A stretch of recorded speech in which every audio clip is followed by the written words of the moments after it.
Twitter, YouTube, no Facebook e no Instagram. Você informado, por dentro das novidades e, claro, interagindo, participando da nossa programação. Nos vemos por lá. Rádio Bandeirantes.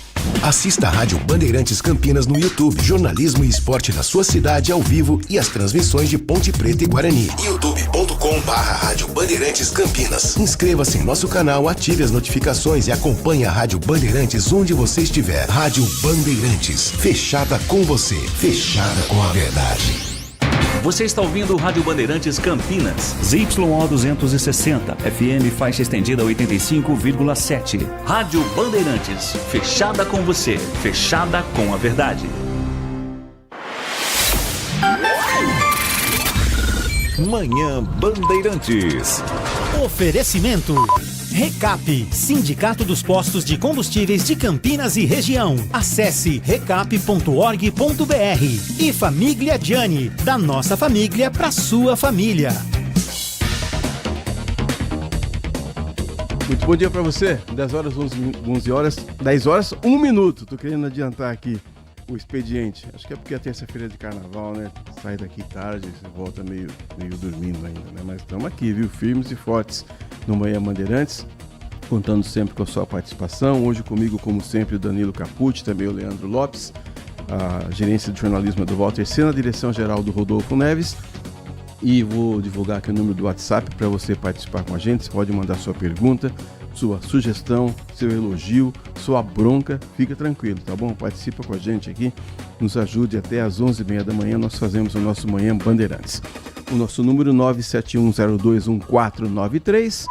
971021493. Você manda para cá as suas dúvidas, as suas sugestões e a gente vai junto aqui. Nós estamos recebendo aqui a doutora Débora Patrocínio, ela é pneumologista, e essa doença aí do Papa Francisco está provocando muita discussão, muita dúvida, e eu queria começar conversando com a doutora Débora a respeito dessa doença. Toda vez que o assunto envolve o Papa, a coisa fica meio assim, sabe, divulgam com cuidado, ele melhora um pouquinho aqui, piora um pouquinho lá. A gente fica muito preocupado com a saúde dele, já há quase 90 anos, né? Saúde já debilitada. A gente sabe que já começa uma correria ali, no caso de acontecer alguma coisa pior, já tem que ter ali um conclave, né? Aliás, conclave foi o nome de um dos filmes aí que concorreu ao Oscar também. Então a gente sempre discute aqui essas questões relativas ao Papa. Mas eu queria agradecer a doutora Débora por ter vindo aqui nesse feriado de carnaval. A gente começar falando, então, o que tem o Papa Francisco. Bom dia, doutora Débora. Bom dia, Edson. Agradeço muito o convite. Na verdade, o Papa Francisco tem uma série de comorbidades que a gente chama. O Papa, apesar da idade dele, ele gozava de uma boa saúde até algum tempo atrás, mas ele tem um histórico de ter tido tuberculose. Na época que ele morou na Argentina, ele teve contato com uma população mais carente, e ele tem uma sequela de tuberculose. Então, o pulmão dele já tem uma deficiência desse período que ele trabalhava como padre ainda nas comunidades. Além disso, ele tem uma asma, então ele é asmático, que é uma doença inflamatória recorrente, que geralmente ocorre em períodos invernais, né? Na Europa nós estamos tendo algum período mais frio. Então, é uma doença que ele já tinha também no seu histórico. E nesse período recente, ele contraiu uma pneumonia, que, conforme você mesmo disse, a gente tem poucas informações em relação à dimensão, em relação à estrutura, né? Como está se comportando essa pneumonia, mas ele está tendo uma dificuldade infecciosa. Então, ele tem uma sobreposição de praticamente 3 doenças que acabam tendo períodos de melhora e períodos de agravamento. Nós temos que a pneumonia no idoso é um quadro bem grave, porque ela gera um complexo de coisas, como no caso dele, que teve o acometimento renal. A última notícia que a gente teve é que ele está tendo períodos de melhora e não precisou de uma ventilação invasiva. Mas isso oscila muito, né? Na idade dele, nós temos essa oscilação que é comum. Doutora Débora, você estava falando aí lá do período agora de inverno na Europa, né? As doenças relacionadas ao pulmão, elas acontecem só no inverno? Não, não. As doenças de pulmão, em geral, elas se agudizam no inverno, né? Então, por exemplo, a asma é uma doença crônica. O paciente não tem cura de asma, ele tem uma melhora. Então, às vezes, ele tem períodos em que ele se sente mais confortável, tem menos crise, menos chiado, menos tosse, menos falta de ar. E no inverno, devido ao tempo frio e seco, a asma tem esse gatilho que a gente chama, que é um processo de inflamação. Então, ela vem à tona no período de inverno, mas ela existe no organismo, é uma doença que é contínua. Tem diferença de asma e bronquite?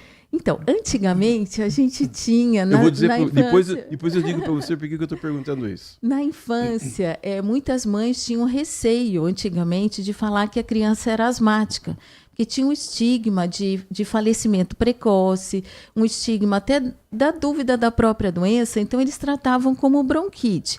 Bronquite alérgica, bronquite asmática, bronquite infantil, mas o nome asma era muito pesado. Então, igual câncer também, não podia falar, né? Era uma palavra meio discriminada. E então a gente vem com o histórico de muitos adultos jovens que falam ainda que tiveram bronquite na infância, e hoje em dia a terminologia correta é asma. Mas existe esse estigma hoje em dia as mães já sabem que a doença é a mesma, que a nomenclatura correta é asma mesmo, asma brônquica. Vou dizer por que eu perguntei isso. Vocês estão me aguentando aqui agora graças à bondade de Deus, né? Porque minha mãe, Dona Ana, já falecida, disse que quando eu nasci eu fiquei 17 dias num balão de oxigênio. E eu me lembro que a minha bronquite, que a gente chamava, ela foi agravada porque o meu pai, a profissão do meu pai era sapateiro. Então tinha muito pó, muita cola, aquela história toda. E eu fui crescendo com crises, né? Eu me lembro de ser adolescente e tinha umas crises assim, não sei se faltava oxigênio, não, você ficava delirando, tinha hora que parecia que você estava num outro plano, assim, sabe? Uma coisa estranha. E depois eu fui crescendo, eu sei que melhorou. A última providência que nós tomamos na minha casa foi trocar o piso, que era carpete de madeira, para colocar piso frio. E isso, além da graça de Deus, parece que resolveu o problema. Um outro lugar que às vezes eu vou e que tem poeira, não poeira de rua, mas poeira de sofá, sabe? Aquela poeira que você bate a mão. Então dá uma trancada, aí eu tenho uma bombinha lá que é o Aerolin Spray, aqui a gente pode falar o nome do medicamento, que é um broncodilatador. Então eu vou vivendo assim, mas assim, eu tenho uma bombinha, eu comprei em setembro, ela tá lá ainda, às vezes dura 1 ano, 2 anos. Mas as crises, quando elas chegam, elas são fortes e a pessoa sofre pra caramba, hein, doutora? Sim, a asma é uma doença muito debilitante, né? A gente sabe que tem também aquele histórico de que crianças e adolescentes faziam natação para curar a asma. Mas isso é um falso conceito, porque a natação ela fortalecia a parte da musculatura. Então, eles fortaleciam o ombro, fortaleciam a musculatura acessória, e com isso o fole respiratório melhorava muito. Mas a asma em si realmente era com tratamento, e nos períodos de umidade mais quente, ela se mantinha quieta. E nos períodos de inverno, ela vinha à tona.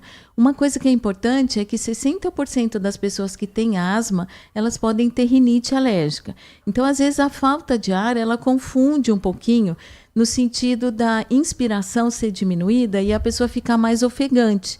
Então, essa condição alérgica, ela tem a parte de via aérea superior e a asma. Então, no inverno, como ataca tudo junto, ela tem esse desconforto mesmo. Principalmente quem trabalha com a voz, que precisa de ter o nariz bem permeável, com uma fluidez de ar bem adequada. E a gente ouviu, graças a Deus, a gente passou por essa fase, né? Bem que tem alguns casos surgindo aí também, que foi a história da pandemia da Covid-19.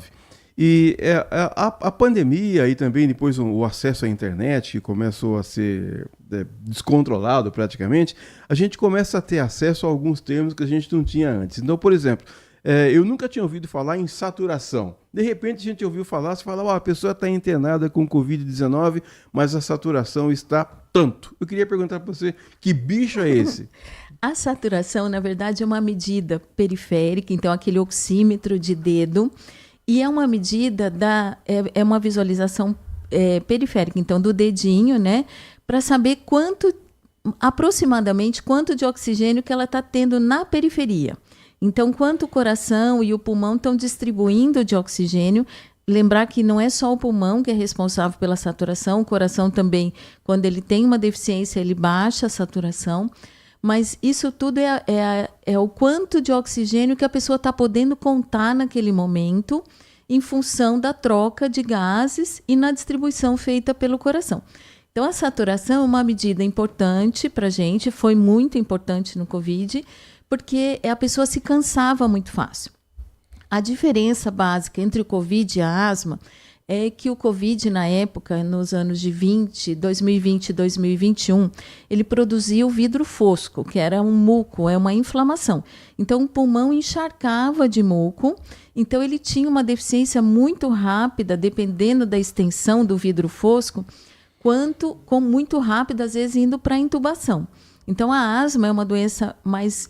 Ela vai mostrando mais, ela é menos agressiva, porque ela não encharca. O Covid, essa produção de muco, ele encharcava os pulmões e só com a intubação mesmo que a gente conseguia diminuir o esforço respiratório. Agora, no caso da sua profissão, doutora Débora Patrocínio, a gente está ouvindo a doutora Débora, que é pneumologista. Quando é que, se a gente conseguir detectar, embora você já tenha dito, por exemplo, que asma não tem cura, mas se a gente conseguir detectar algum problema já na criança, o que os pais devem fazer? Porque às vezes fala, é um resfriado, é isso, é aquilo, ou então leva para natação, como você falou, né?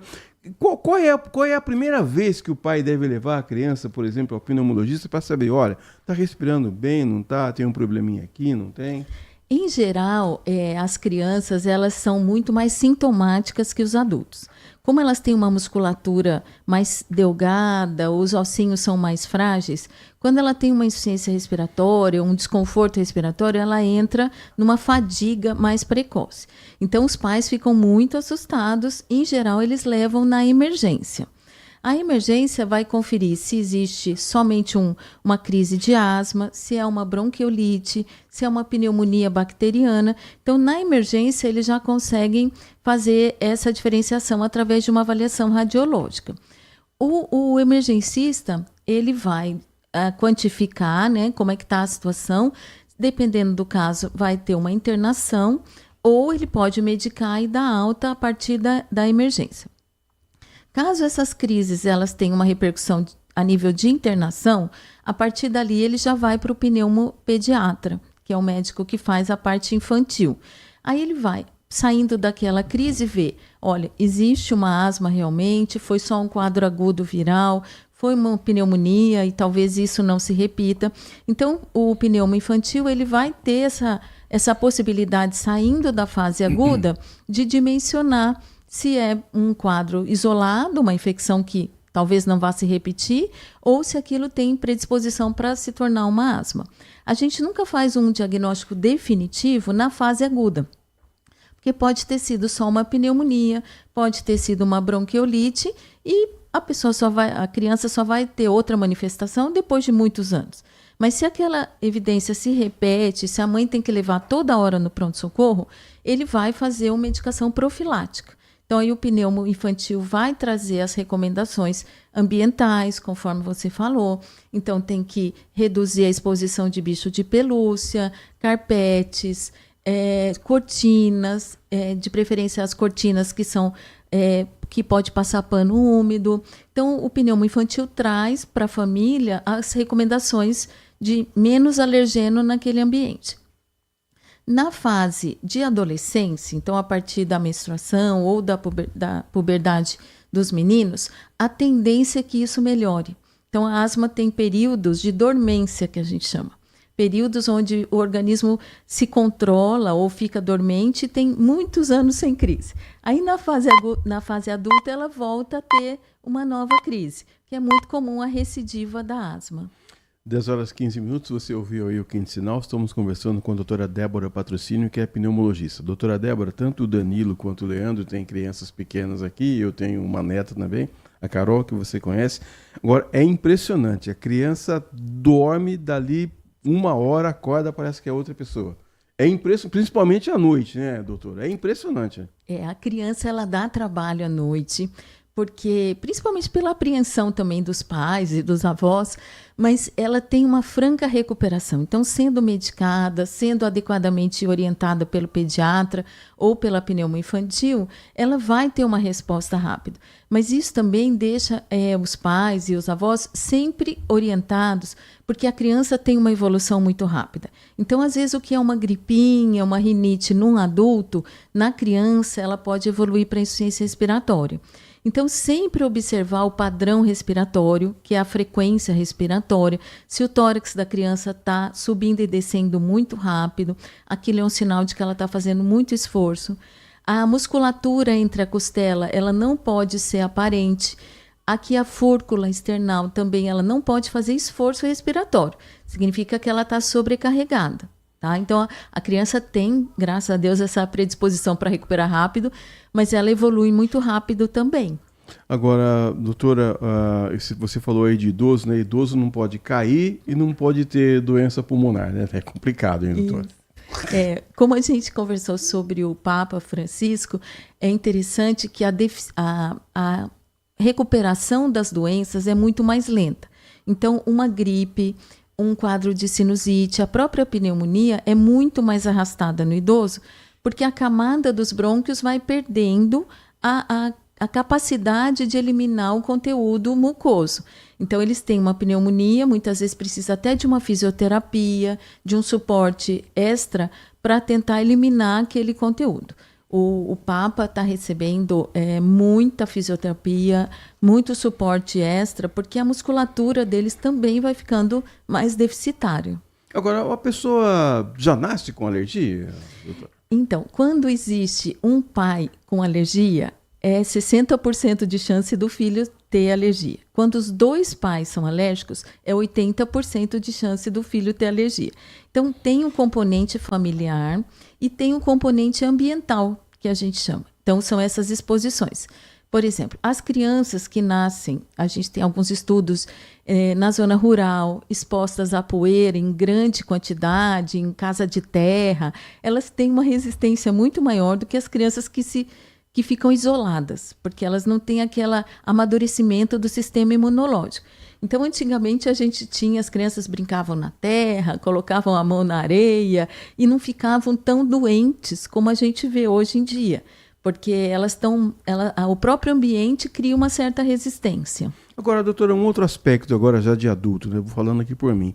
Doutora, a gente pegava uma tosse aí, em uma semana passava. Outro dia eu fui aí no médico, peguei um princípio de pneumonia, o médico falou assim, essa tosse aí, meu irmão, vai demorar até 2 meses para passar. O que está acontecendo, doutora Débora? Como você mesmo relatou, você tem a asma subjacente, você tem uma asma de base. E quem tem a asma de base, qualquer infecção viral ou bacteriana é gatilho para manter a tosse da asma.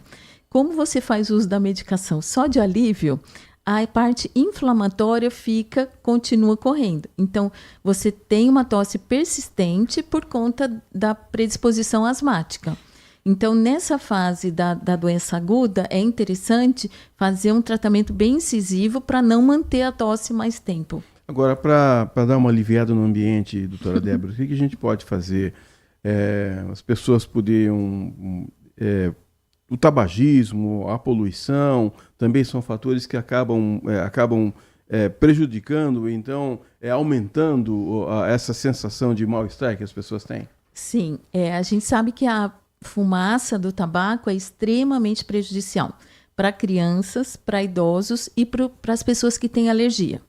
São pessoas que são muito mais sensíveis a essa fumaça. A fumaça faz mal para todo mundo, mas essas pessoas têm muito mais facilidade e produzem muito mais muco que os outros indivíduos. Então, quando ela produz mais muco, ela não tem a mesma rapidez na absorção. Então, ela produz uma quantidade e reabsorve 80%. Aquele muco residual prolonga a tosse, fica com aquela secreção de drenagem posterior, que é aquele catarro que a pessoa engole por trás. Então, ela fica pigarreando, ela fica com aquele muco posterior.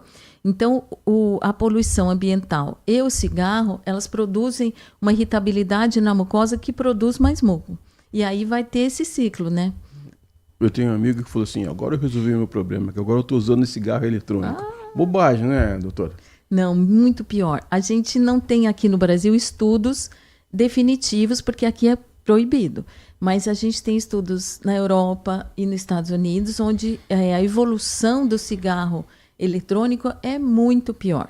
Ele, na verdade, é um líquido, né, que é uma bateria que aquece aquele líquido, que contém nicotina, perfumes, fragrâncias e um óleo para poder propagar. E esse óleo ele cai no pulmão e gera uma fibrose pulmonar. Então é diferente a evolução do tabaco normal, que é só a fumaça, do cigarro eletrônico, que distorce a arquitetura do pulmão. Ele, como um exemplo que eu vi num congresso, é como se você estivesse passando roupa de tactel. Então ele encolhe e o pulmão, além de tudo, a fibra fica muito mais firme.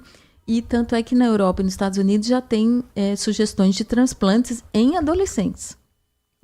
Então, 5 anos de exposição, dependendo da quantidade, já estão sendo recomendados para transplante pulmonar, porque aquilo não regenera. Então, aquela inflamação, aquela distorção do pulmão não é retroativa, então ela não volta atrás. Eu tenho um amigo que já faleceu há algum tempo e ele teve uma crise séria no pulmão, precisou tirar um dos pulmões, mas morreu de outra coisa, mas viveu durante muito tempo com um pulmão só. É possível, a gente não pensa nisso, mas é possível, né, doutora? Sim, é possível. O pulmão unilateral, desde que ele seja de boa qualidade, ele pode suportar, como o transplante a partir do rim. Mas, no caso de pulmão, ele vai ter que conviver com uma falta de ar mais contínua.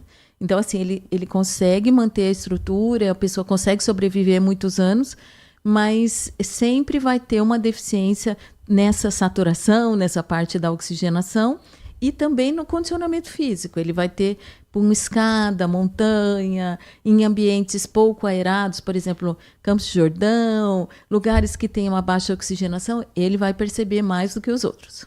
Doutora, o DJ Ale, que sempre participa conosco, ele está mandando uma pergunta aqui, está dizendo assim, Edson, vou passar a pergunta para você.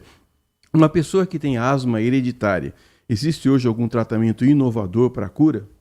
Existe. Nós estamos tendo a oportunidade de ver os imunobiológicos que, quando foram lançados, falaram em cura de asma. Na verdade, isso não se confirmou, mas eles dão uma estabilidade bem mais intensa do que as bombinhas, os medicamentos via oral. Então, mas os imunobiológicos, eles são indicados para asma grave. Então, a gente tem alguns parâmetros que indicam ou não essa medicação. Porque é como uma quimioterapia mais branda, mas a pessoa vai ter que tomar para sempre.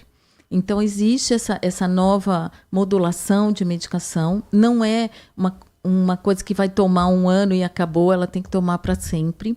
Mas são indivíduos que se beneficiam muito da medicação de imunobiológicos. Eu falei do uso de bombinha aqui, também não é para ficar usando de qualquer jeito, né? Toda hora, né? Olhou para a bombinha, vai lá. Não é assim também, né, doutor? Não. Na verdade, os remédios de pulmão todos são bombinhas.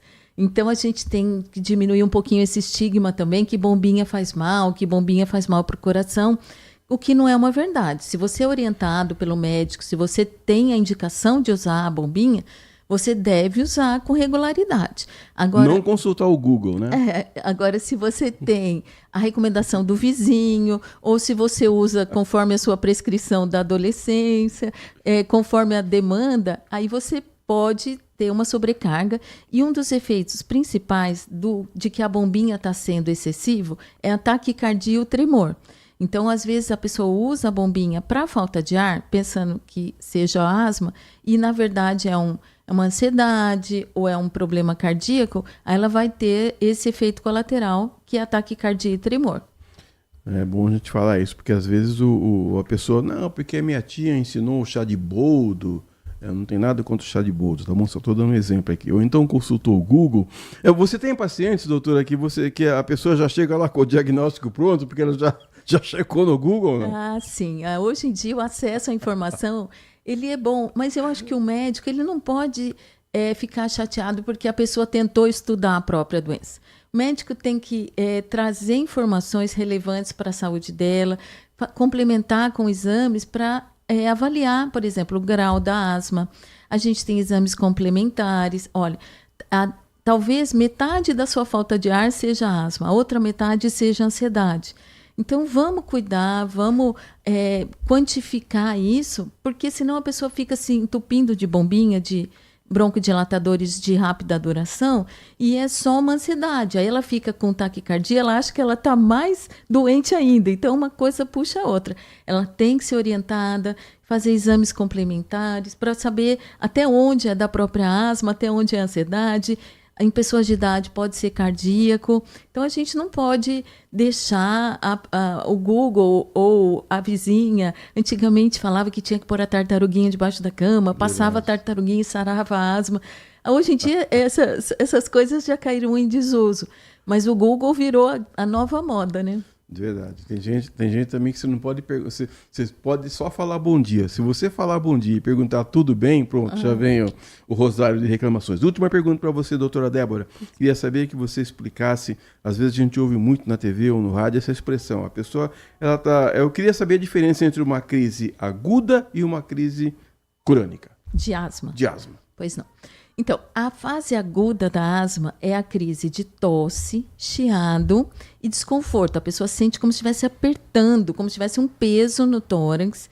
E, geralmente, ela é pós-infecção viral. Então, ela tem uma gripe forte e ela evolui para uma crise asmática. Essa crise, geralmente, ela percebe pelo chiado. Então, faz um barulho típico. E, à noite, inclusive, ela mesma escuta o seu próprio chiado. Não precisa nem pôr aparelho. Às vezes, o esposo ou a esposa percebe. Essa é a parte aguda da asma. A asma, que a gente considera uma asma crônica, é a pessoa que tem geralmente uma asma moderada ou grave que chiam diariamente. Então, se ela não usar a medicação diariamente, ela vai ter crise. Então, esses pacientes, eles têm mais atenção, exigem mais atenção, porque continuamente eles têm uma inflamação de base. Então, se eles pegam um resfriado, se eles têm contato com uma carga excessiva de pó, poeira, cheiros fortes, aí a asma, como já anda com a pessoa, ela vem mais forte e pode evoluir para insuficiência respiratória. Doutora Débora, quem quiser fazer uma consulta com você, quiser seguir você nas redes sociais, faz como? Onde que você atende? Pois não.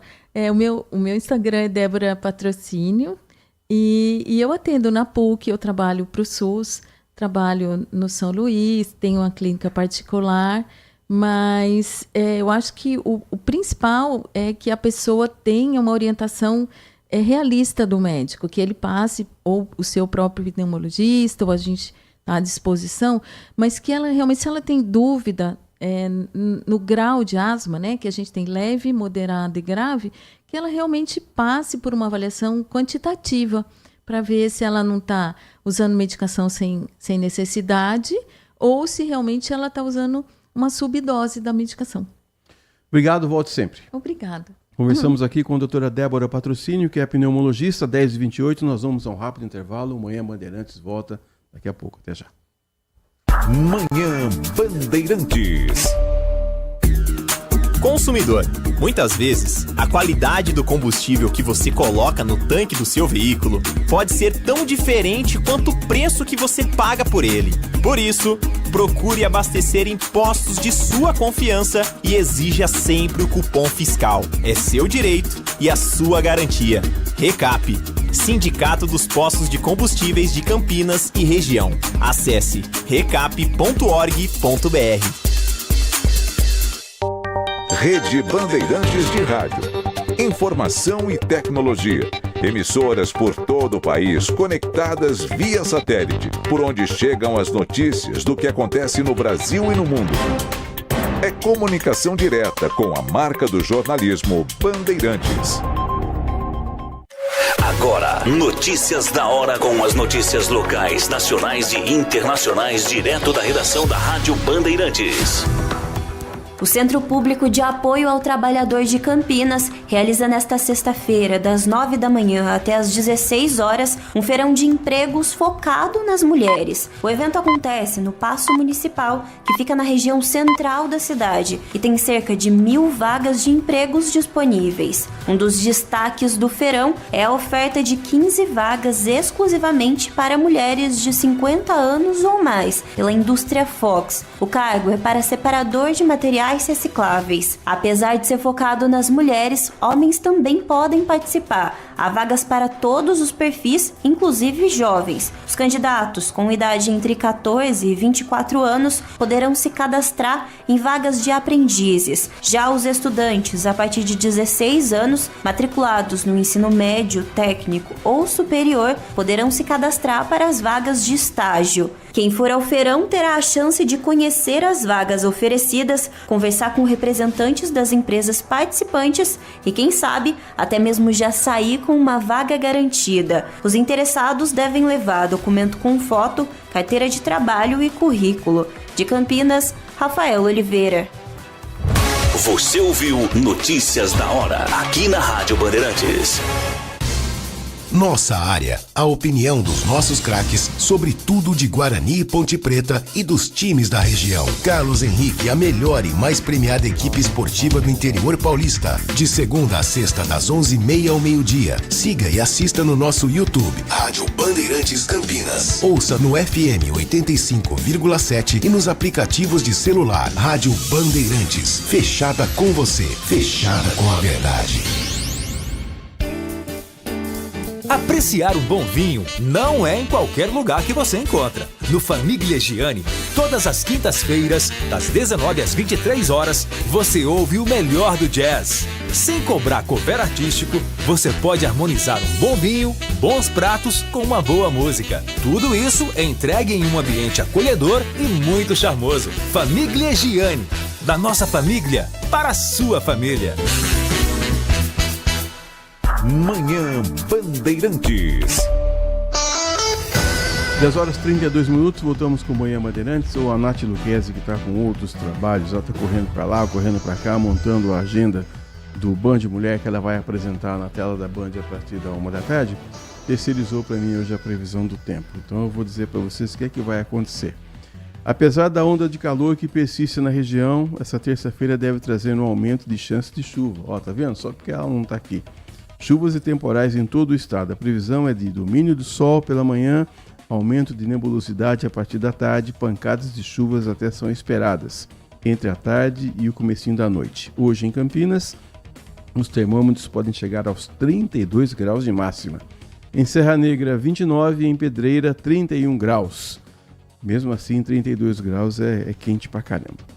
Nós estamos recebendo aqui agora, nesse segundo bloco do Manhã Bandeirantes, o Alcides Acosta. Alcides, grande amigo já de longa data, jornalista, cantor lírico, produtor musical. O Alcides faz de tudo aqui, mas ultimamente ele está com uma missão muito importante e é sobre isso que nós queremos conversar, porque o Alcides Acosta é presidente do Centro de Ciências, Letras e Artes, o CCLA, e eu queria agradecer demais a sua presença nesse feriado de carnaval, você ter conseguido abrir um espaço na sua agenda para a gente poder falar um pouco sobre o nosso CCLA. Bom dia, obrigado, viu, Alcides? Bom dia, Edson. É um prazer muito grande para mim estar aqui novamente na Band para falar sobre o Centro de Ciências, Letras e Artes. Quero cumprimentar os seus ouvintes, né, e agradecer muito a oportunidade. A gente conversou outro dia, Alcides, no Band Entrevista, programa que vai ao ar na tela da Band nos sábados pela manhã, com representação no domingo, e você estava falando também da história do Centro de Ciências, Letras e Artes. A gente já ouviu, a impressão que eu tenho aquele dia que eu falei para você, quero dizer de novo, que a gente divulga muito pouco o Centro de Ciências, Letras e Artes. Então eu queria que você falasse um pouco sobre esse importante centro, onde é que ele fica, o que é que tem lá, se as pessoas podem visitar. Perfeitamente. O Centro de Ciências, Letras e Artes fica num ponto bem central, muito fácil de acessar, na esquina da Francisco Glicério com a Bernardino de Campos, a uma quadra do Largo do Rosário. É uma das instituições mais antigas de Campinas, na área cultural. Eu acho que em 1901, quando o Centro de Ciências foi fundado por César Birrenbach pelo José de Campos Novaes, pelo professor Coelho Neto, que eram professores do culto à ciência. Naquele tempo existia o Instituto Agronômico, como escola, né, o culto à ciência, né, uma escola chamada Escola Internacional. Então tinha poucas instituições. Na parte de ciências, literatura e artes, o Centro de Ciências foi a primeira instituição a funcionar em Campinas. E isso deu oportunidade ao centro de recolher tudo aquilo que se fez em termos de cultura, em termos de ciências, em termos de literatura sobre Campinas e por escritores campineiros no século XX todo, né? Nós estamos este ano comemorando 124 anos de fundação. E temos uma enorme biblioteca que nós denominamos em homenagem ao César Birrenbach. Quantos itens? Tem ideia? Uns 140 mil livros, mais ou menos. Poxa, é muita coisa. É um livro que serve muito à pesquisa dos doutorandos, dos mestrandos, que vão lá pesquisar suas teses, né? Então tem muitas teses hoje de universidades aqui da região e até de outros estados que foram pesquisados na biblioteca do Centro de Ciências. E como que é administrado o CCLA, Alcides? O Centro de Ciências sempre foi uma entidade privada, né? Então tem uma diretoria de pessoas voluntárias, né? Não há nenhuma remuneração com relação a isso. E então nós temos o presidente, né? Temos o vice-presidente, que é a professora Marli Marcondes, da Unicamp, e um primeiro tesoureiro, que é a Sandra Funari, o segundo tesoureiro é o José Luiz Siqueira, a primeira secretária é a Beth Ferri, o segundo secretário é o professor Ricardo Rosa, temos o diretor da sede, o diretor de patrimônio, que é o engenheiro Fernando de Pina Figueiredo, e o diretor jurídico, que é o doutor Luiz Carlos Ribeiro Borges. Alcides, você falou aí do aspecto cultural. Todas as vezes que a gente fala de cultura em Campinas, inegavelmente a gente lembra de Carlos Gomes. E eu sei que o Centro de Ciências, Letras e Artes tem um acervo lá e tem uma joia lá que pertenceu ao Carlos Gomes. É isso mesmo? Sim. Nós mantemos, desde 1902, né, começou a ser formado o Museu Carlos Gomes. Esse Museu Carlos Gomes ele foi recolhendo partituras e objetos do maestro, né, ao longo de todo o século XX, né, com base, inclusive, nas joias, entre aspas, que a própria família do Carlos Gomes, né, ou do seu irmão José Pedro de Santana Gomes, doaram ao Centro de Ciências. E aquilo ficou, então, nesse acervo do Museu Carlos Gomes, que as pessoas podem visitar. Nós funcionamos de segunda a sexta-feira, das 9 ao meio-dia e depois das 14 às 17 horas. Tem que marcar, evidentemente, para que a gente possa estar aguardando fazer uma primeira preleção e depois levar para conhecer os objetos e o próprio museu. Tem um piano lá que pertenceu ao Carlos Gomes? Em 1926, 1928, veio de Belém do Pará, né, por decisão lá, depois de uma briga, né, uma disputa entre o Campinas e o Rio de Janeiro, o piano do Carlos Gomes. Carlos Gomes recebeu esse piano de presente e ele trabalhava nesse piano lá em Milão, né? Muitas de suas composições certamente foram trabalhadas nesse piano. E ele trouxe, quando veio para Belém do Pará, em maio, ele chegou em maio de 1896. Ele veio para implantar o Conservatório de Música de Belém do Pará, a convite do governador de Belém do Pará, do estado do Pará, que era, na época, Lauro Sodré.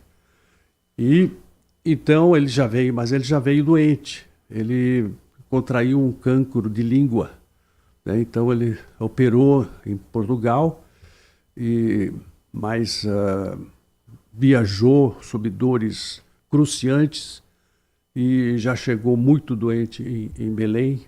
Foi tratado por uma junta médica de 23 médicos que o governador determinou que atendesse o Carlos Gomes e tentasse uma cura, uma melhoria, um alívio para ele, né? E ele veio a falecer. Então este piano veio na bagagem dele, né? Então, mas o Carlos Gomes, além de ter trabalhado em Campinas, de ter ido a São Paulo, antes de ir ao Rio de Janeiro, né? Foi ao Rio de Janeiro que ele estudou no Conservatório Imperial. Então, o pessoal, o carioca, né? Os habitantes lá do Rio de Janeiro, eles queriam também ter este piano como uma lembrança do maestro, né? Então houve uma discussão, uma controvérsia, uma polêmica entre Campinas, né, o Centro de Ciências, Letras e Artes, e o Conservatório Nacional, o Arquivo Nacional, para obter a guarda deste piano. Porém, ele está aqui em Campinas, né, e pode ser visitado. Hoje ele está ainda muito precário, porque desafinou, né, teve problemas de todos esses anos aí, sem cuidado, porque ele veio como uma relíquia. Ele não é utilizado, né? Então aquilo realmente tirou ele de boas condições, né? Então isso precisa haver uma restauração dele, para que ele volte a ser utilizado. Agora, para fazer uma restauração desse piano, para manter o Centro de Ciências, Letras e Artes, vocês contam com patrocínio, com verba pública? Como é que é a luta de vocês lá, Alcides? É uma grande luta, sem dúvida. Mas nós não temos assim, não contamos com subsídios governamentais. Nós lutamos cada vez que se abre um edital, né, de incentivo cultural, seja pelo Estado, através do PROAC, que é o Programa de Ação Cultural, ou pelo FIC, aqui da Secretaria de Cultura de Campinas, que é o Fundo de Investimento na Cultura de Campinas, ou pela Lei Rouanet, né? E a gente já tentou em todos esses lugares, a gente obteve algumas migalhas, e agora, recentemente, abriu-se também a emenda impositiva dos vereadores. Então nós temos lutado a propósito de obter uma emenda impositiva. Este ano vamos receber aí R$15 mil. Uma emenda que foi apresentada pelo vereador Rossini, mas é muito pouco, realmente. A gente. Então o que nos sustenta? É aquela loja que nós temos no térreo. Nós locamos uma pequena área no térreo para uma loja de utensílios, e ela paga um aluguel mensal, né? E isso daí é que paga as nossas contas, vamos dizer assim. E temos aí uns 50 associados que pagam anuidades, semestralidades ou até mensalidades. E com isso a gente vai sobrevivendo, porque nós temos somente um funcionário pago, registrado em carteira, que é a nossa auxiliar administrativa, que fica lá à disposição do público. O Alcides, estamos ouvindo aqui o Alcides Acosta, que é presidente do Centro de Ciências, Letras e Artes. Eu queria perguntar para você as programações, o que é que vocês têm planejado aí para esse primeiro semestre, por exemplo, de 2025? Bom, este ano a gente tem boas perspectivas aí de fazer novamente o nosso concurso estímulo para cantores líricos, que já está na 18ª edição este ano, né? Que revela vozes líricas, vozes de cantores para ópera, já há 18 anos, né? E então nós faremos este ano, no mês de setembro, que é o mês Carlos Gomes. Esse mês Carlos Gomes nós temos muitas atrações durante o mês, né? Inclusive uma grande homenagem em frente ao Monumento Túmulo. Monumento Túmulo este que foi construído por iniciativa do Centro de Ciências, Letras e Artes. O Centro de Ciências criou vários movimentos para fazer monumentos em Campinas, como guardiã da história, praticamente. Aquele Rui Barbosa, que está na esquina do Largo Carlos Gomes, o Campos Sales, né, também foi uma iniciativa do pessoal do Centro de Ciências na época, né? Enfim, o monumento para os que morreram no combate de Venda Grande, lá no Campo dos Amarais, né? São todas iniciativas do Centro de Ciências, como o Centro também tem feito a colocação de placas em lugares onde vultos históricos de Campinas viveram ou nasceram. Por exemplo, a casa do Carlos Gomes na Regente Feijó, a esquina da Regente Feijó com a Campos Sales tem uma placa lá mostrando a casa onde nasceu o Campos Sales. Lógico que não é mais aquela casa. Campinas mudou muito, né? Agora tudo moderno. Derrubaram a casa, né? E a gente então coloca a placa. Neste local nasceu Manuel Ferraz de Campos Sales, por exemplo, né? Tem uma pergunta aqui do DJ Ali perguntando se você lembra, assim, se você tem ideia, não sei se dá para quantificar isso, mas qual foi o maior projeto do Centro de Ciências e Letras e Artes? Você já citou aí alguns que foram realmente significativos, né?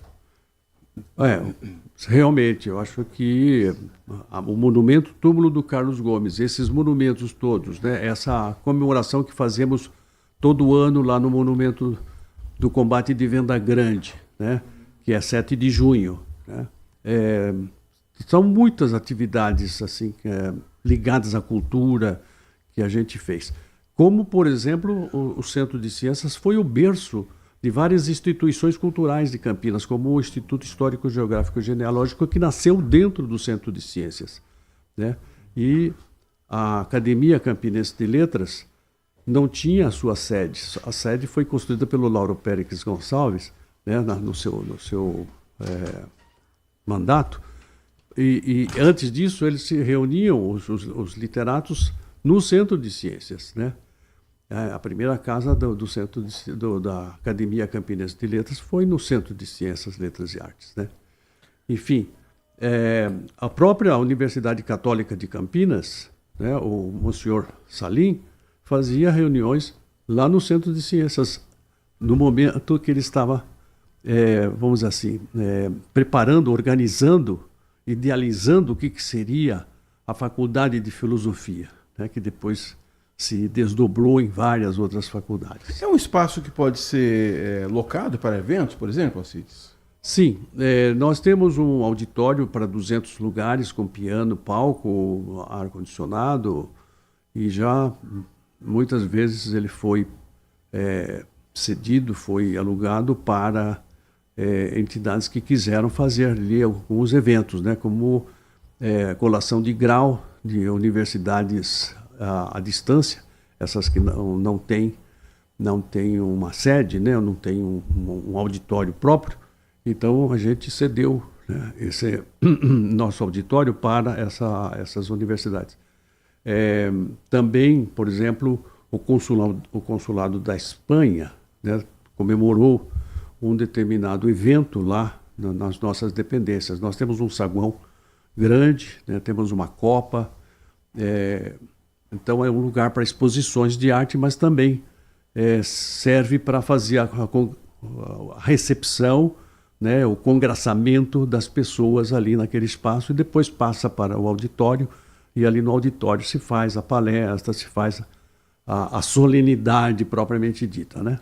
Eu queria falar também um pouco sobre a Associação Brasileira Carlos Gomes de Artistas Líricos, que sei que você integra há muito tempo essa entidade e que faz um trabalho também de excelência em Campinas, viu, Alcides? Queria aproveitar para parabenizar você, assim como o Centro de Ciências, Letras e Artes, Saabal. Eu acho, não tenho certeza, que necessita de uma divulgação maior para as pessoas conhecerem mais essas duas entidades que fazem com que Campinas seja conhecida realmente como o berço da cultura? A ABAL, Associação Brasileira Carlos Gomes de Artistas Líricos, né, a gente teve a oportunidade de fundá-la em 1981, no mês de dezembro. E desde então têm sido realizados os encontros musicais. Esses encontros musicais, até hoje, eu acho que já apresentou talvez meio milhar de cantores líricos que vieram tanto de Campinas como de outras cidades para se apresentar, mesmo até do Rio de Janeiro, né? E então ela vem fazendo realmente um bom trabalho. Estamos já à beira de completar 1.300 encontros musicais.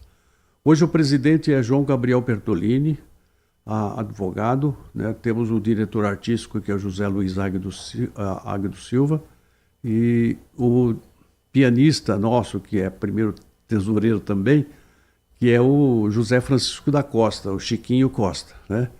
Então a gente estabelece uma agenda para o ano todo. O Centro de Ciências tem cedido gratuitamente para a ABAL, né,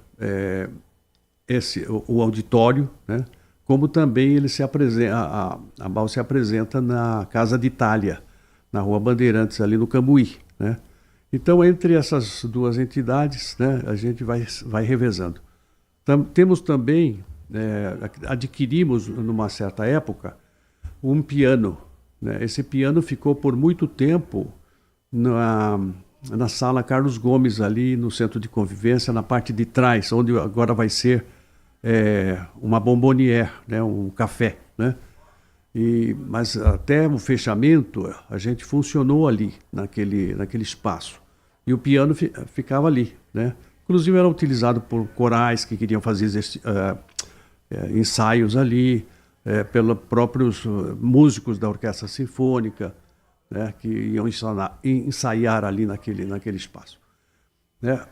Esse piano hoje está na Società Lavoro e Progresso, em Sousas, né, que é aquele teatro que tem lá, né, que é uma sede bem antiga, né, também do começo do século, né, e a gente já de vez em quando se apresenta lá. E o piano está lá, porque agora a ABAL não tem uma sede própria, né? Ela se apresenta realmente nesses espaços aí, né?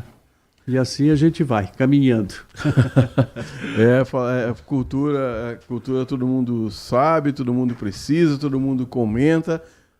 A gente viu aí agora a participação do Brasil aí na entrega do Oscar, mas na hora de arregaçar as mangas para fazer alguma coisa mesmo, é um parto, né, Alcides? É com muito sangue, suor e lágrima.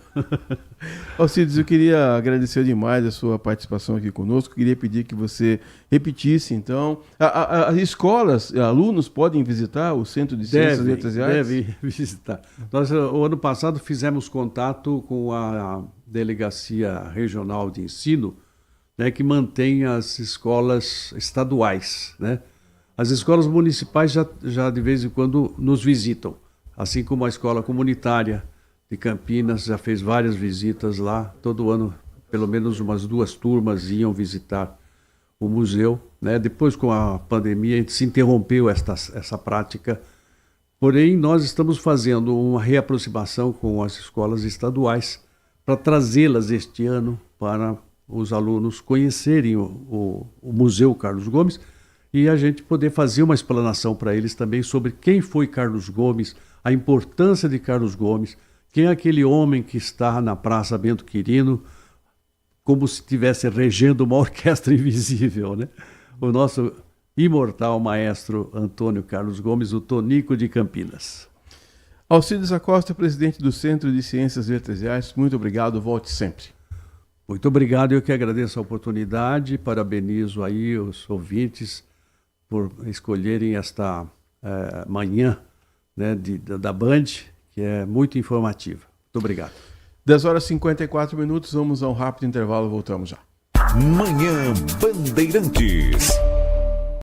Aprecie os sabores da Itália no restaurante com a vista mais bonita da cidade. Aqui, cada prato é uma verdadeira experiência, criada com paixão, tradição e um atendimento que faz você se sentir em casa. Tudo isso entregue em um ambiente acolhedor e muito charmoso. E para levar nossas massas artesanais para sua mesa, visite nossa rotisserie ou peça pelo delivery 19 3294 2087. Família Giani, da nossa família para a sua família. Agora, notícias da hora com as notícias locais, nacionais e internacionais, direto da redação da Rádio Bandeirantes. Segundo a ENDEC, motociclistas e pedestres representaram 90% das mortes no trânsito no mês de janeiro. Ou seja, de 10 mortes na cidade de Campinas, 9 são de motociclistas ou pedestres. Além disso, os motociclistas lideram os comportamentos de risco observados em operações de fiscalização, com quase 83% de infrações identificadas. Em 2024, a ENDEC registrou 156 vidas perdidas em vias urbanas e rodovias, 3 a menos que no ano anterior, quando 159 pessoas morreram. A ENDEC destaca que é a partir da educação, fiscalização e engenharia de tráfego que são feitas as ações preventivas para salvar vidas no trânsito. Importante lembrar, se beber, não dirija. De Campinas, Bruna Azevedo. Você ouviu Notícias da Hora, aqui na Rádio Bandeirantes. O avião da Gol colidiu com outro de pequeno. Pelé está de costas para o gol. Como é que está o futebol argentino e o Diego Maradona? Bárbaro. John Lennon foi morto a tiros esta noite. Somos o Ejército Nacional. Estão em liberdade. Tanto já se passou e não perdemos nada. Muito menos o vigor de seguir adiante, questionando, denunciando, trazendo as questões que importam para o debate, para a análise. Rádio Bandeirantes. Fechada com você. Fechada com a verdade. Se você é um verdadeiro apaixonado por futebol e não quer perder nenhum lance do seu time do coração, então prepare-se para as melhores análises e entrevistas exclusivas. É hora de entrar em campo com os donos da bola, com Carlos Batista, que reúne as últimas notícias e lances dos times do interior paulista. Cobre os principais campeonatos regionais, seja no campo ou nas quadras. De segunda a sexta, a partir do meio-dia, na tela da Band+. Consumidor. Muitas vezes, a qualidade do combustível que você coloca no tanque do seu veículo pode ser tão diferente quanto o preço que você paga por ele. Por isso, procure abastecer em postos de sua confiança e exija sempre o cupom fiscal. É seu direito e a sua garantia. Recap, Sindicato dos Postos de Combustíveis de Campinas e Região. Acesse recap.org.br. Manhã Bandeirantes. 10 horas e 57 minutos, terça-feira de carnaval, hein? Olha, a gente tem uma sapataria antiga aqui em Campinas que está fechando. É impressionante, viu? É impressionante que... não precisa nem colocar a reportagem, só estou dizendo porque o meu pai foi sapateiro. E aí eu estou lembrando aqui da sapateria Bitar, que está fechando as portas depois de mais de 80 anos, né? E é duro isso porque hoje, quando você não manda mais consertar sapatos, né? É uma prática antiga. Hoje o sapato deu um problema, você descarta, vai lá e compra outro. Mas é uma pena, que é uma profissão em extinção, né? Como é um relojoeiro também, tem muitas profissões. Tem algumas novas surgindo, né, como especialistas em TI, por exemplo, é a profissão do momento, mas sapateiro, relojoeiro, essas pessoas estão tendo que arrumar uma nova forma de trabalhar, de ganhar o seu sustento, porque você ficar esperando alguém lá colocar uma meia sola no sapato, ninguém mais faz isso. E aí foi a primeira profissão que meu pai, Abraão de Souza, me ensinou, colocar uma meia sola, trocar um salto, né? Isso você não vê mais, infelizmente. Mas uma profissão que você vê muito é a do endoscopista. Nós vamos conversar então com a doutora Carla Lopes, que está aqui conosco participando, e ela vai nos dar algumas dicas aqui, porque tem muita gente preocupada com o sistema digestivo, mas tem gente que faz muita coisa errada. mas nós vamos perguntar tudo isso para a doutora Carla. Doutora Carla, muito obrigado por participar aqui do nosso Manhã Bandeirantes. Muito bom dia, agradeço muito a todos o convite, agradeço essa oportunidade de trazer conhecimento, de trazer lembranças a respeito da minha área para todo mundo e fico muito feliz de estar aqui mais uma vez. Doutora Carla Lopes, especialista em endoscopia, colonoscopia, broncoscopia, endoscopia oncológica, nutrologia e gastroenterologia. É muita coisa. Mas eu queria começar perguntando para você, doutora Carla, outro dia a gente estava conversando aqui também no Band Entrevista, e você acha que de uma forma geral o brasileiro anda meio gordinho, doutora? Sim, de um modo geral o mundo inteiro está acima do peso, né? Isso a gente tem com as estatísticas, inclusive trago para vocês uma nova estatística, o Atlas Mundial da Obesidade, saído do forno, saiu agora em março, agora nesse início de março de 2025, o Atlas do mapa da obesidade mundial. E isso só reforça o que a gente tem visto aí pelas ruas, né?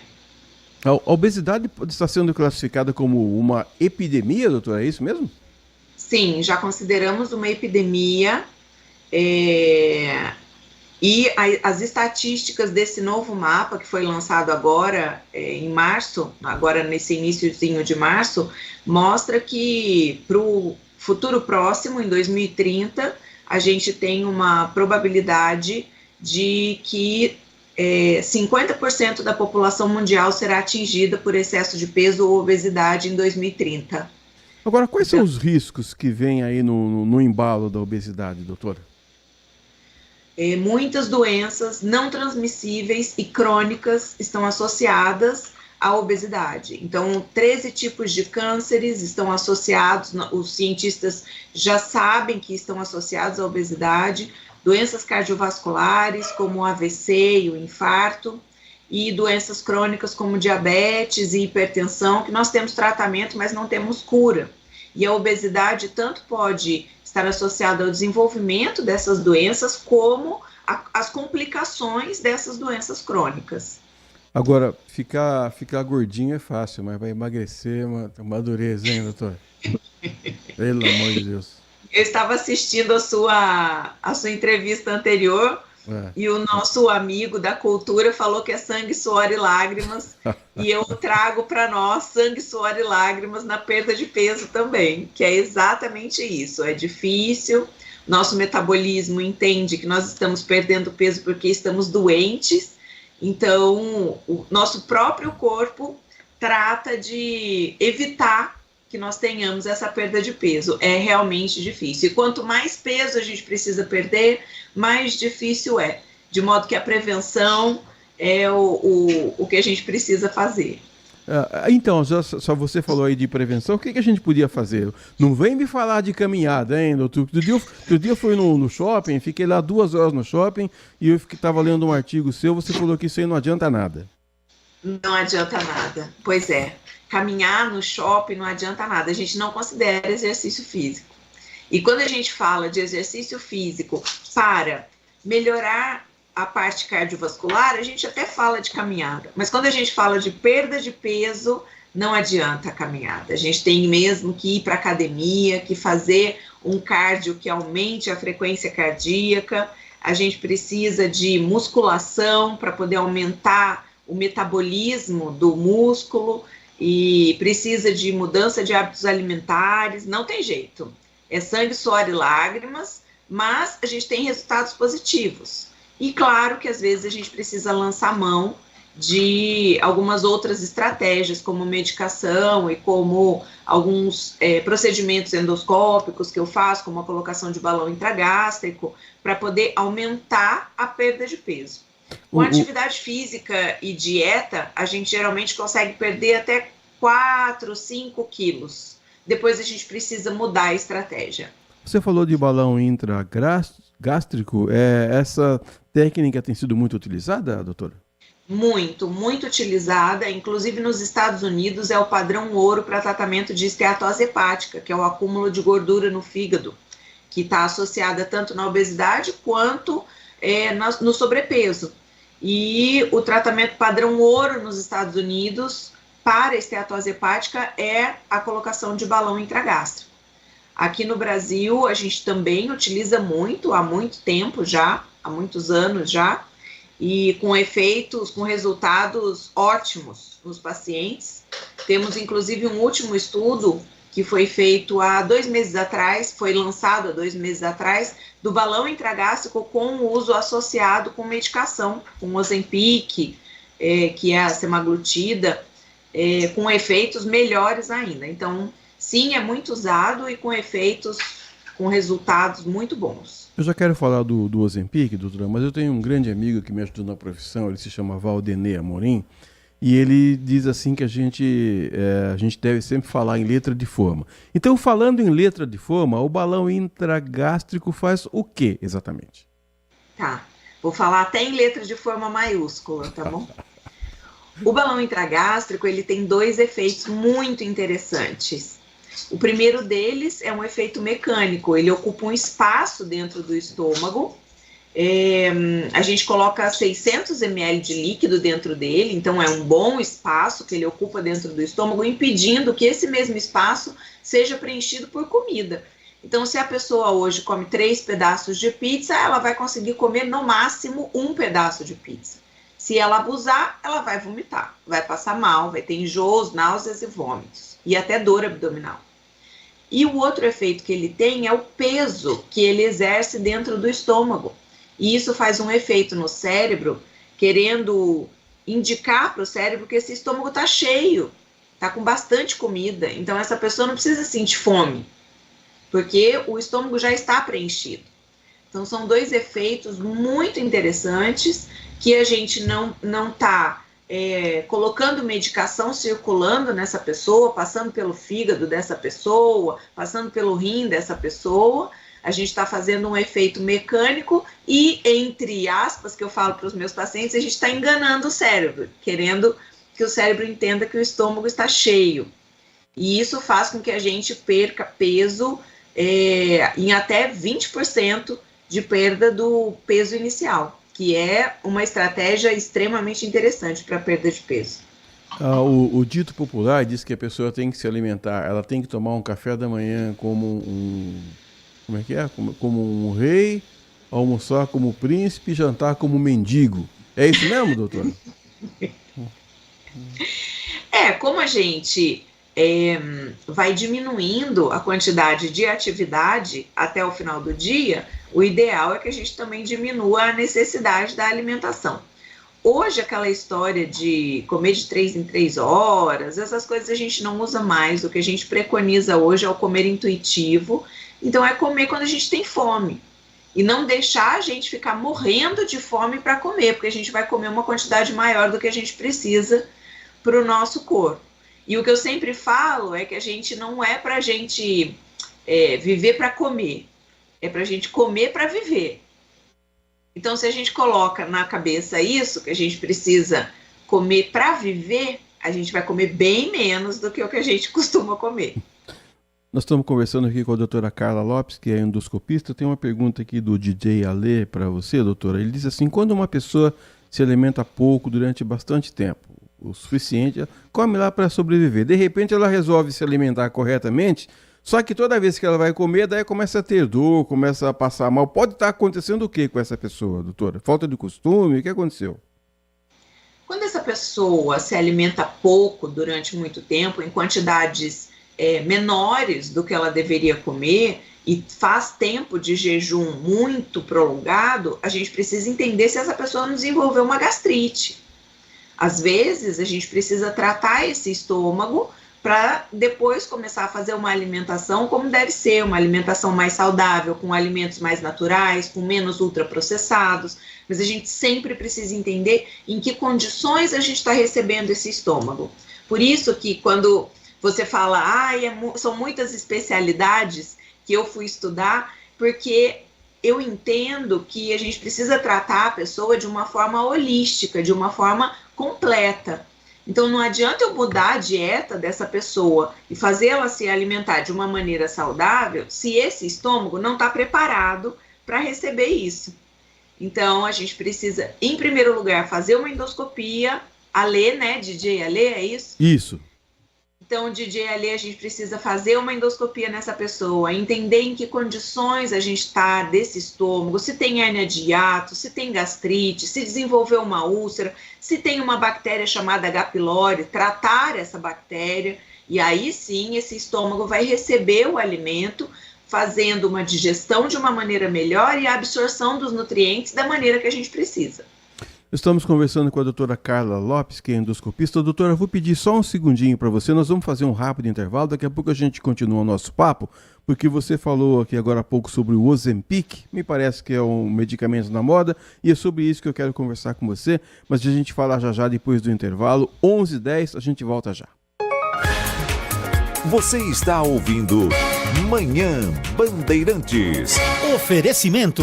Recap, Sindicato dos Postos de Combustíveis de Campinas e Região. Acesse recap.org.br. E Família Gianni, da nossa família para sua família. LG Mota Imóveis. A imobiliária campeã em vendas apresenta LG Mota Meg Store, o shopping de imóveis de Campinas e região. Uma mega estrutura no coração do Cambuí, na Avenida Coronel Silva Teles 387, esquina com a Rua Coronel Quirino. São 60 empreendimentos no mesmo lugar, direto dos principais incorporadores do país. São imóveis comerciais e residenciais. Para moradia ou investimento, nosso telefone é 19 3722 7740 e nossas redes sociais, @LG Mota Imóveis. Assista ao programa Circuito Imobiliário todo sábado, às 8h30 da manhã, na Band Mais TV. E ouça na Rádio Bandeirantes, toda sexta e sábado, às 10 da manhã. O nosso maior patrimônio é o nosso cliente.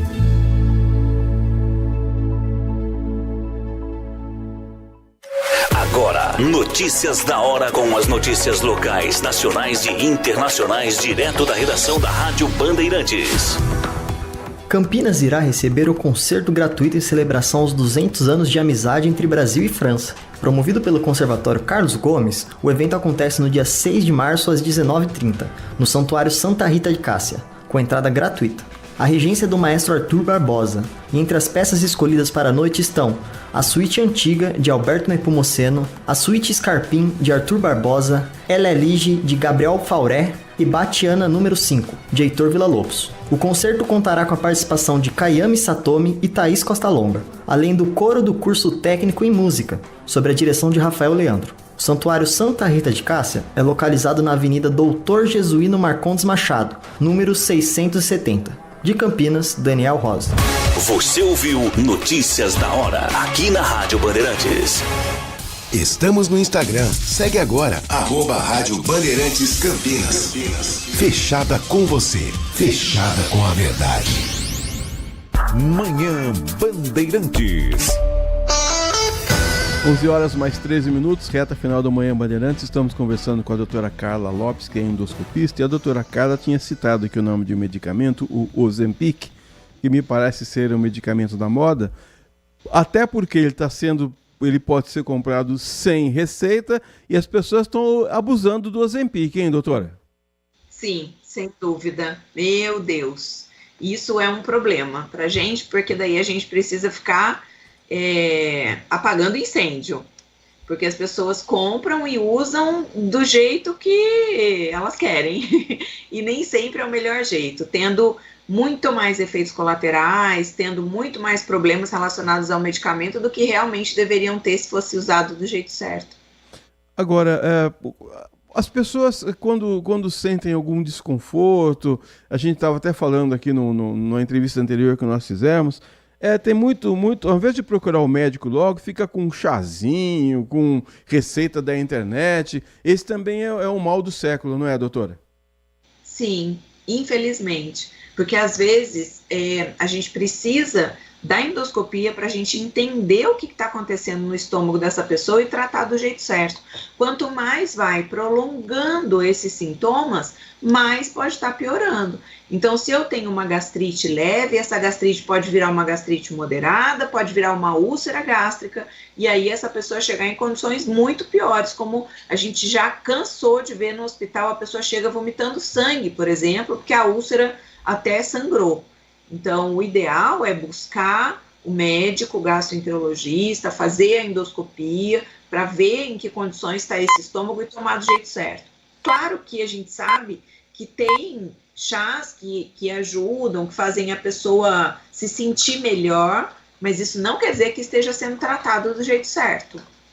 Agora, não esperando só quando está doente, quando sente alguma coisa, mas de quanto em quanto tempo você recomenda que a pessoa poderia fazer uma endoscopia ou uma colonoscopia, doutora Carla Lopes? A partir dos 40 anos, eu indico que todos os meus pacientes façam uma endoscopia e uma colonoscopia.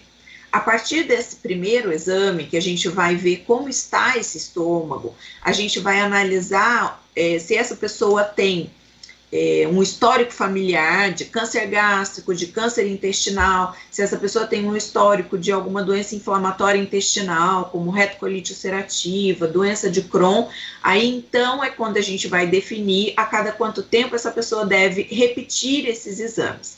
Nós estamos entrando no mês de março, que é um mês em que a gente se preocupa muito em falar do câncer coloretal, é o Março Azul Marinho, que a gente fala de prevenção e das pessoas entenderem que esse câncer acontece e tem aumentado em quantidade, e a gente indica que todas as pessoas realizem a sua colonoscopia a partir dos 40 anos, para a gente ver se tem algum pólipo, se tem alguma alteração, como uma forma de prevenção do câncer coloretal. A Marley Souza, que você conhece, disse que conhece você aqui, tá mandando aqui um abraço para você. Ela falou que outro dia fez uma endoscopia, o médico falou que tinha que tirar lá um pedacinho para analisar. A gente vai fazer endoscopia, colonoscopia, doutora? Eles dão uma anestesia pra gente, a gente dorme, não sabe o que vocês fazem com a gente, doutora? Sim, exatamente. E é por isso que a medicina é como um celibato, né? O paciente se entrega completamente para o médico ceda e essa pessoa sai do consultório melhor do que a hora que entrou, porque a gente cuida muito bem, cuida direitinho. E a Marley sabe que esses pedacinhos são necessários, né, para a gente ver a bactéria, né? E sai falando umas coisas que não tem nada a ver também, é engraçado. Essa parte é a parte mais engraçada, viu, doutora? A gente nem conta para a esposa o que o marido falou e nem para o marido o que a esposa falou. Essa é a parte do celibato. Que bom. Ô, doutora Carla, e quando a pessoa fala assim, nossa, que criança gordinha, que bonitinha, deve ser porque os pais são gordinhos também. Esse também é um erro, né, doutora? Vou fazer um parênteses antes de eu falar da criança. Por causa dessas histórias todas que a gente ouve dos pacientes e das coisas que acontecem dentro dos hospitais, eu estou pretendendo montar um Instagram só para contar as histórias verdadeiras que eu já vi e que eu já ouvi. Ainda bem que eu não sou paciente seu. Ainda bem que eu não sou paciente seu, então, hein, doutora? Serão todos anônimos, mas quem olhar lá vai saber que é dele que eu estou falando. Bom.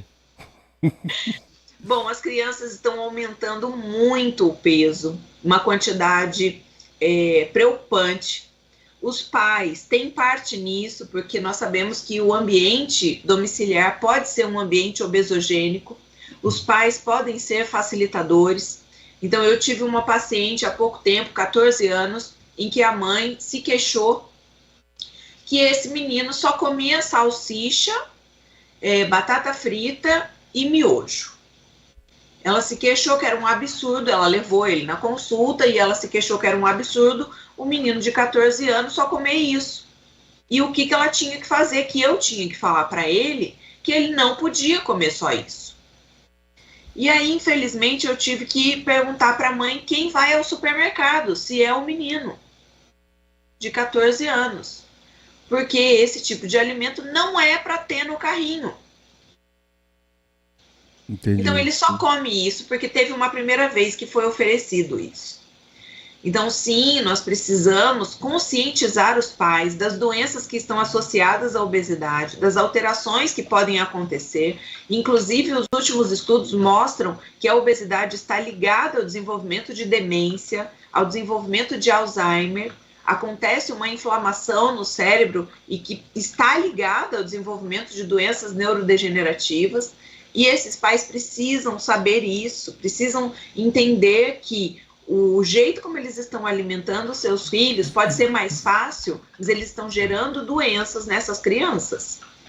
Doutora, só para... Não é concorrência não, mas curiosamente agora na Band News TV está passando uma reportagem dizendo que nos últimos 14 anos as mortes por obesidade no Brasil aumentaram 75%.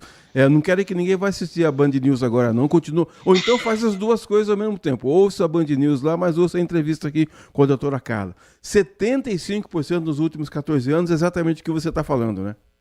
Sim. E eu ainda posso aumentar mais ainda o conhecimento dessa estatística, em que eu posso dizer para vocês que as doenças, a piora da saúde das pessoas associada a alimentação com ultraprocessados tem feito um aumento de 6 trilhões de dólares de gastos com essas pessoas no mundo. Então, esse impacto social e ambiental vem acontecendo por causa do tipo de alimentação que nós estamos fazendo com os ultraprocessados. 6 trilhões de dólares é um dinheiro que poderia muito bem estar sendo usado para melhorar escolas, para melhorar a saúde pública, para oferecer saúde pública nos países em que isso não existe. E a gente está usando para tratar os malefícios à saúde, e isso envolve a obesidade e outras doenças, porque a gastrite piora, inflamações intestinais pioram, gastroenterites pioram com a alimentação com ultraprocessados.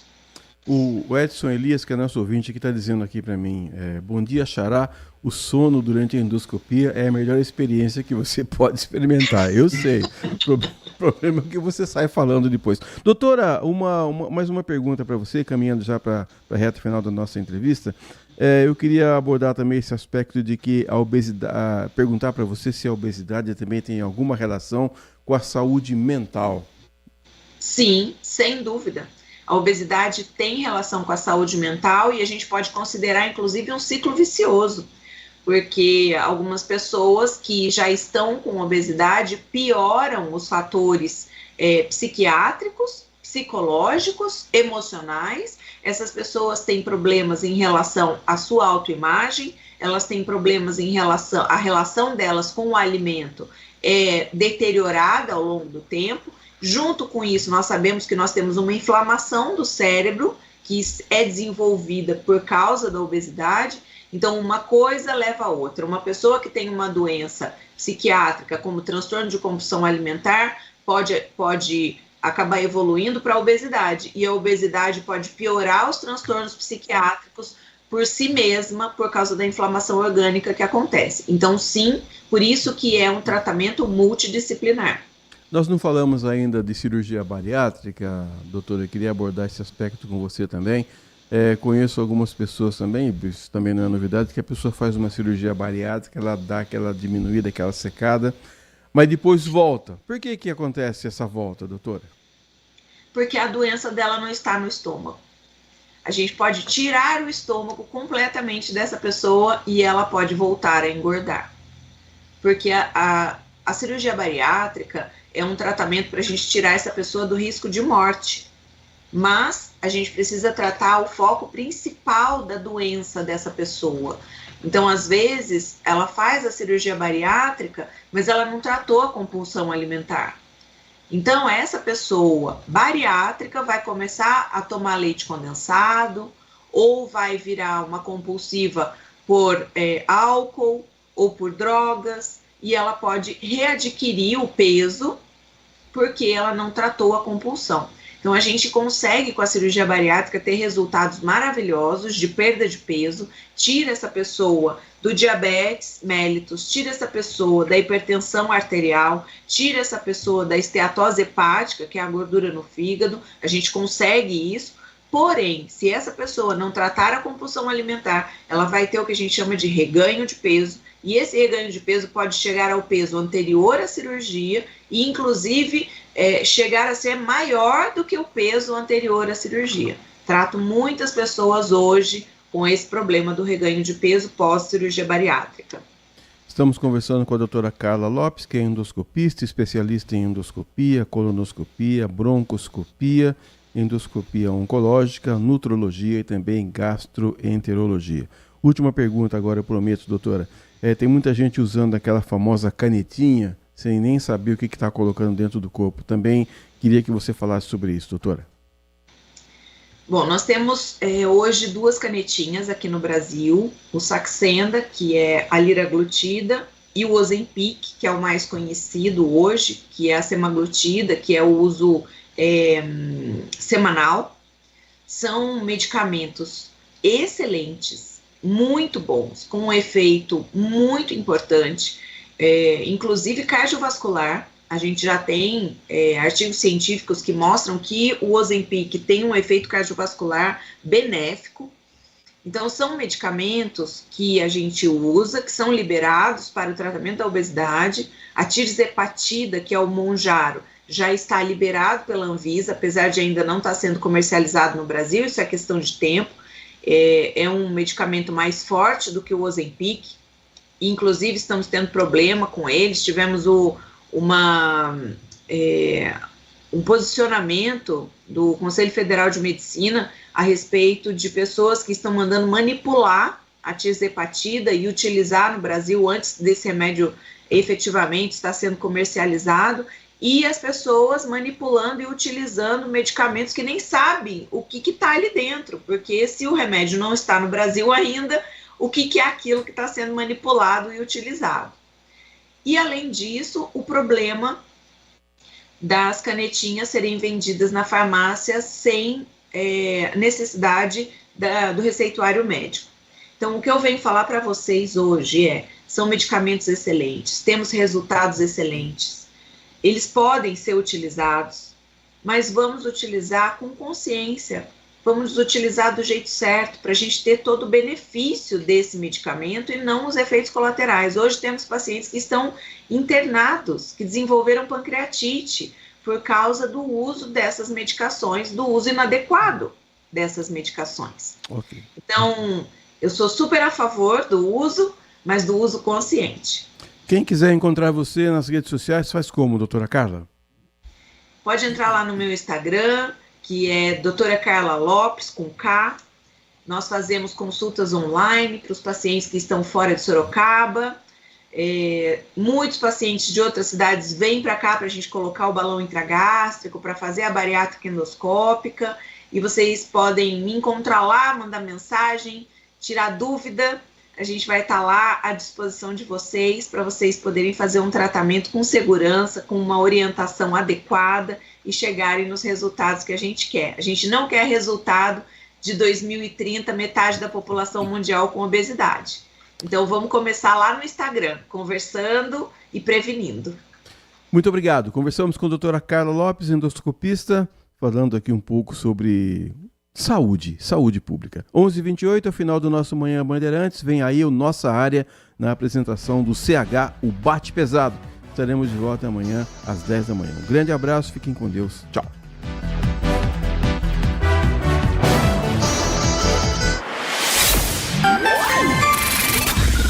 Manhã Bandeirantes. Oferecimento. Recap, Sindicato dos Postos de Combustíveis de Campinas e Região. Acesse recap.org.br. E Família Gianni, da nossa família para sua família. Siga a Rádio Bandeirantes Campinas também no Facebook, uma página completa com conteúdo sobre tudo o que acontece na nossa região e, claro, informações de Ponte Preta e Guarani. facebook.com/Rádio Bandeirantes Campinas. Fechada com você, fechada com a verdade. Foco em você.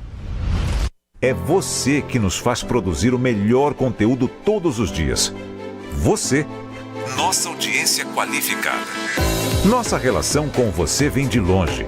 Ano a ano, a Rádio Bandeirantes é parte da vida de milhares de ouvintes. Várias gerações que escolheram encontrar a informação aqui e continuam decididas. Mais que um hábito de pai para filho, uma história de confiança baseada